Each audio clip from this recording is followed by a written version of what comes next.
Hi guys, এই দেখো আমাদের দত্তপুকুরে রাস পূর্ণিমায় অনেক বড় করে মেলা হয়।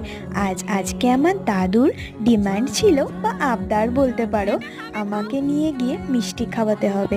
আসলে মা তো মিষ্টিটা অ্যালাউ করে না দাদুকে বাইরে থেকে, তাই দাদু আমার কাছেই আবদার করেছিল যে চল আজকে তুই নিয়ে গিয়ে আমাকে খাওয়াবি। তাই দাদুকে নিয়ে দাদুর কথা মতন চলে গেলাম। ফার্স্টে দাদু খেয়েছিল রসবড়া, তারপরে খেয়েছিল ক্ষীরপুলি। আর আমি দাদুকে দেখিয়ে দিতে বলছিলাম তুমি কোনটা খেলে দেখাও সবাইকে। এই যে দাদু সেখানে দেখাচ্ছে।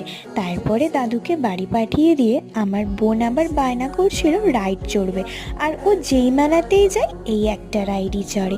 এই দেখো নাগরদোলনাটা কি সুন্দর লাগছিল। আর এই যে আমার মা চলে এসে ট্রাই করলো ছানার কেক, বলল খুব ভালো হয়েছে। তো দেখে নাও তোমরা সবাই। Bye bye.